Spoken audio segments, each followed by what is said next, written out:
Tamil Nadu university మంచి భవిష్యత్తు కోసం తెలుగు విద్యార్థులు ఇష్టపడే university. Thank you so much. And నా శ్రీనివాస్ గారు మాట్లాడతారు. సో అందరికీ నమస్కారం అండి. ప్రియదర్శి నన్ను చాలా బాధ పెడుతున్నాడండి. కోర్టు సినిమాలో ఒక 50,000 లంచం తీసుకుని వాడిని ఎవరినో కాపాడదామని చూశాను.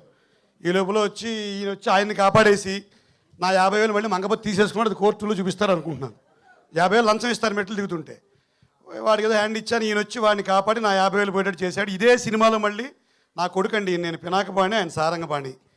సో ఇక్కడ ఆయనేమో జాతకాలు నమ్ముతాడు, నేను జాతకాలు అటు ఇటుగా నమ్ముతూ నమ్మనట్టుగా ఉంటాను. నాకు ఒక ఆయన వేణుస్వామి అంటే ఒక ఆయన 2000 ఇప్పుడు ఎంతంటే 2022లో నేను గెంటేస్తుంది ఇండస్ట్రీ అని చెప్పాడు నన్ను. మరి ఈ 3 ఏళ్ళలో 50 నుంచి 60 సినిమాలు చేశాను. సో అని చేత జాతకాలు నమ్మాలో నమ్మకూడదు మా మా మా మా సారంగపాణి చెప్పాలి.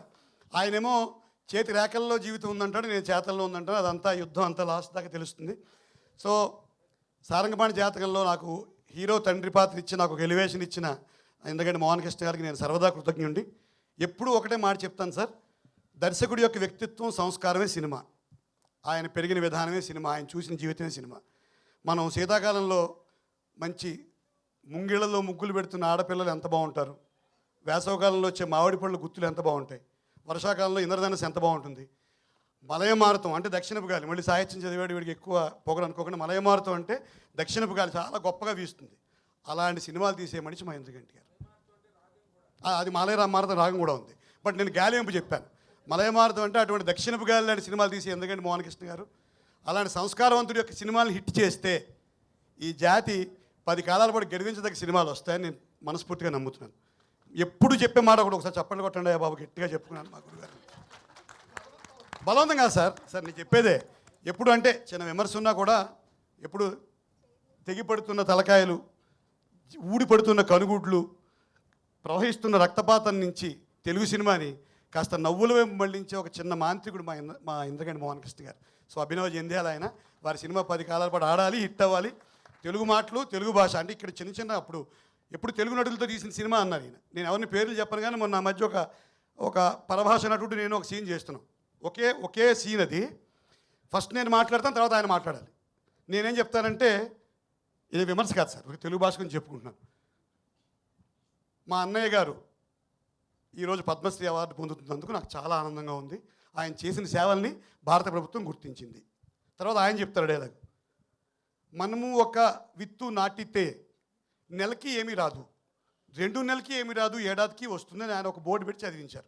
సో ఇటువంటి దుస్థితి నుంచి అందరు తెలుగు నటులను తీసుకొచ్చే ఒక మహనీయుడు, ఒక మంచి దర్శకుడు ఇంద్రగంటి గారి సినిమాలు మరింత విజయవంతం అని కోరుకుంటూ నాకు ఈ అవకాశం ఇచ్చినందుకు, అలాగే 2022 నుంచి నన్ను గెంటైనందుకు ఇండస్ట్రీకి, అలాగే కోర్టు ద్వారా అద్భుతమైన విజయాన్ని సాధించిన మా ప్రియదర్శి గారికి, చాలా సినిమాల్లో ఎప్పుడు పక్క నుండి వెన్నెల కిషోర్ గారు ఎదిగే ప్రతి మెట్టులో ఆయన సార్ బాగా చేస్తున్నారని చెప్పడం సార్.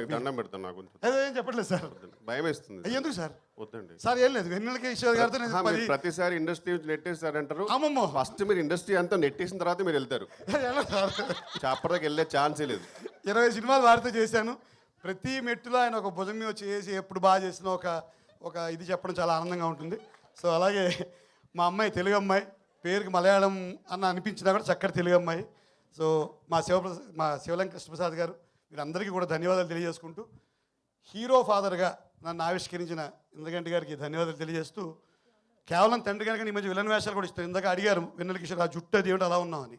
ఎక్కడో వచ్చిన సైకో కిల్లర్ వేషం మీద వచ్చాను. సందీప్ సినిమాలో హీరోలా ఉన్నారు సార్. సందీప్ పంగా సినిమాలో అన్నారు, అది కూడా అన్నారు. మీరు వస్తున్న బ్యాక్గ్రౌండ్ మ్యూజిక్ వస్తుంది నాకు. లేదు సార్.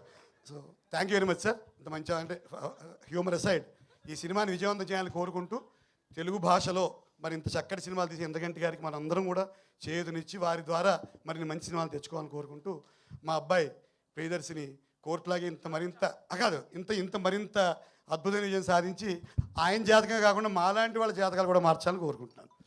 థ్యాంక్ యూ శ్రీనివాస్ గారు, thank you so much. And నా ప్రొడ్యూసర్